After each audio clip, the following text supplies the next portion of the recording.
እዚህ ቦታ መጥቼ ነበር እኔ ከሪፎርም በፊት በሺ የሚቆጠሩ ሴቶች እዚህ ውስጥ ነበሩ። እዚህ ቦታ አጋጣሚ እኔ እዚህኛው ቤት ስገባ አንድ ሴት ትወልድ ነበር እና ማየት አልቻልኩም። በጣም አዝኜ ነበር የወጣሁት። የነበሩ ያቁታል የነበረውን ስሜት ያ ሁሉ ጫጫታ፣ ያ ሁሉ ለቅሶ፣ ያ ሁሉ መተረማመስ። አብዛኛው ሰው ከተለያየ ቦታ በእግሩ ቀን ከሌት ሲጓዝ የመጣ ነው።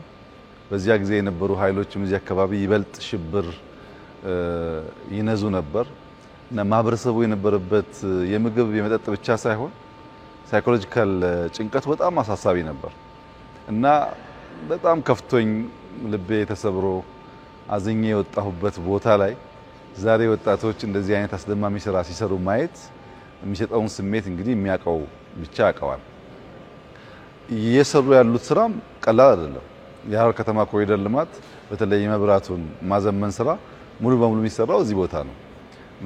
ዘመናዊ ማሽን አላቸው። መብራቱ ከአዲስ አበባ ወይም ከሌላ ከተማ ደግሞ የሚለየው ለጥገና አምፖል ሲቃጠል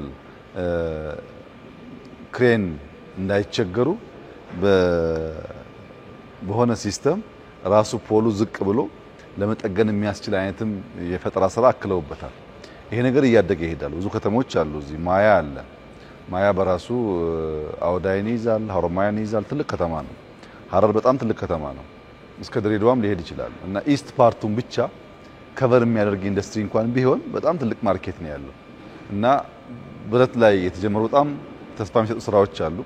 እነሱን ስራዎች ከዚህ ኢንዱስትሪ ጋር እያገናኘን ስንሄድ ዲማንዱ ስላለ ገበያው ስላለ ኦልሬዲ ሙያው ደግሞ እየተፈጠረ ስለሆነ የህዝቡን ፍላጎት ለመመለስ ያግዛል። ለኔ ከኢንዱስትሪው በላይ ቅድም እንዳልኩት ሰዎች ተፈናቅለው ከሚያለቅሱበት አሁን ብረቶች የሚቆረጡበትና ፈጠራ የሚካሄድበት ቦታ ሆኖ ማየቴ በጣም ከፍተኛ ተስፋ ሰጥቶኛል።